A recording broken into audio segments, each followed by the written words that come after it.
The Servicemen's Readjustment Act of 1944, commonly known as the GI Bill, helped make college education more easily obtainable for those previously barred by financial constraints. The bill subsidized tuition while expanding college development nationwide.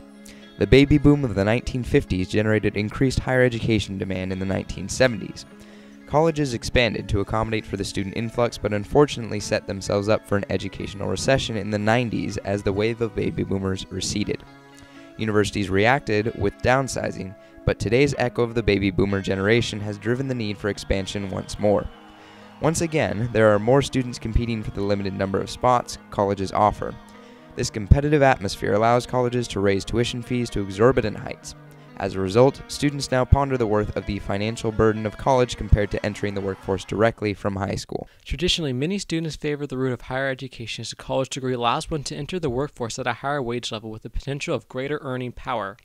Often a high school diploma limits employment to lower-level jobs. Surveys prove that a college degree increases both earning power and employment opportunity over the course of one's lifetime. College counselors are available to assist students in the transition into the workforce during and after college. Connections with employers and experience gained through research projects serves to bolster graduates' resumes. Higher education offers a chance to explore different majors while providing the time many students require to decide what they want to do with their lives. Students with financial difficulties have the ability to go to community colleges or state colleges, which are considerably less expensive than private colleges. Even technical colleges are a viable option that help provide career-specific education. Additionally, the knowledge and discipline gained through a college education could prove to be quite advantageous in the struggle to survive as a business owner. Some careers one simply cannot achieve in without higher education. Furthermore, the reputation of some colleges affords an advantage in the ever-increasing competition for jobs after graduation. There's a lot more to college in terms of the life experiences and what you learn from that and how that's going to help you become that much better as a more well-rounded, successful individual. There's colleges out there that are very expensive, but there's also colleges out there that are not as expensive, and you can get just as good an education. So do you believe that through scholarships and through receiving money from, via the government or the college you're attending, that just about anyone will be able to afford college? Yes, I do. I do believe that. And yes, sometimes it does mean taking out student loans, but also there's work study. Although college provides opportunities for graduates, it can also present many challenges for students, most importantly, the rising cost of tuition. Since the turn of the century, the cost of college tuition has nearly doubled.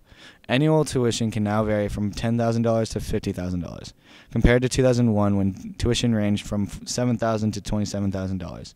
In 2010 alone, college tuition rose 8%.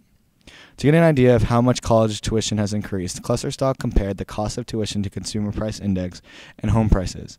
Since the 1980s, tuition has experienced a more rapid and greater increase in costs compared to the two others. Understandably, there exists a direct correlation with the cost of the tuition and the increase in student debt. Students are having to take more loans to help pay for college, and these loans soon put them in a good amount of debt. Between 2001 and 2007, the nation's gross student loan debt rose from $4 billion to $17 billion. Furthermore, individual graduate student debt can range from $40,000 to $100,000 annually.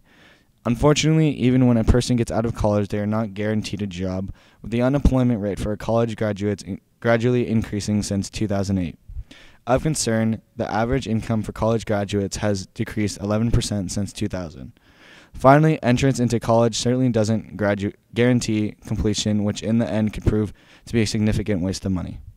As tuition costs rise and students are faced with the above challenges, many have explored options besides a traditional four-year degree.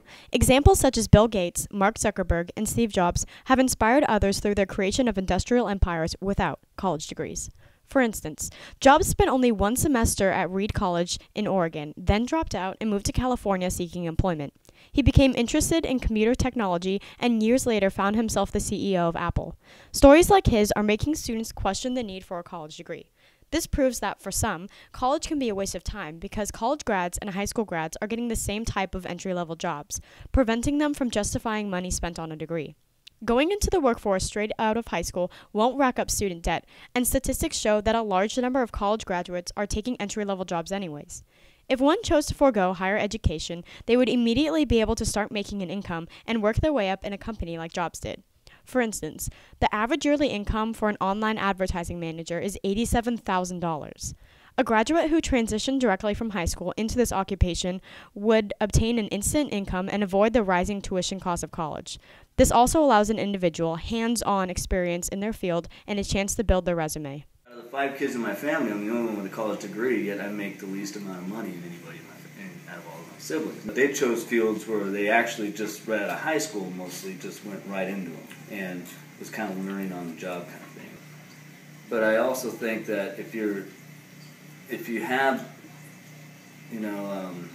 inspirations or desires to do something that you don't necessarily need college, then I don't think you need to go that route. People start off, maybe at the bottom level. Most people, even if you get out of college with a degree, you're starting at the bottom.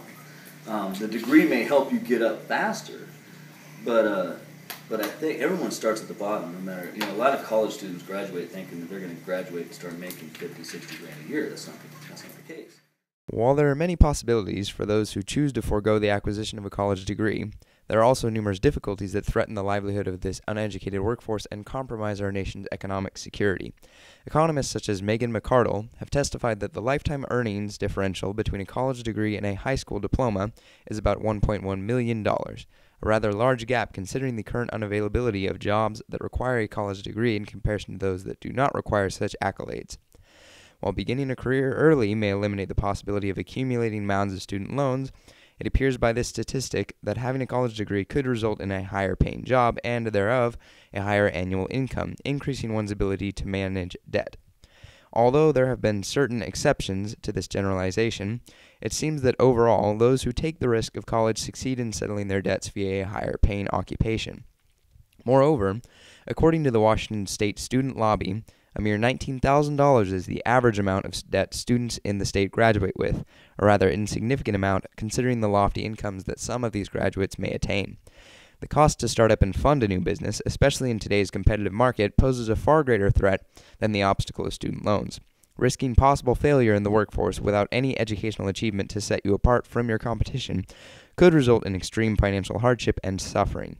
Likewise, the national economy itself could suffer as a result of an increase in the number of dropouts, as is indicated in such studies as the high cost of low graduation rates, wherein it is stated that $566 million in federal income taxes was lost in response to the dropouts who entered college in 2002. $164 million in state income taxes was also lost due to these failures. By dropping out of college, these students are essentially burdening the government due to lost taxes. College and the taxes imposed thereof are a legitimate source of income for the federal government, and when more and more students begin to forego such educational spending, the federal budget is directly impacted. Although they may avoid student loans, those who skip college may be setting themselves on the path to peril and compromising the economic security of our country. Overall, there is no right or wrong answer in regard to whether college is worth the cost or the financial risk. The answer depends solely on the individual and what he or she hopes to pursue. Each side presents its own risks and benefits. Attending college may prove beneficial in the pursuit of a lifelong career, whereas entering the workforce immediately after high school might open other opportunities. Altogether, the question of whether or not college is worth attending will be answered by the next generation of our workforce, those individuals currently exiting high school and confronting the question, what to do next.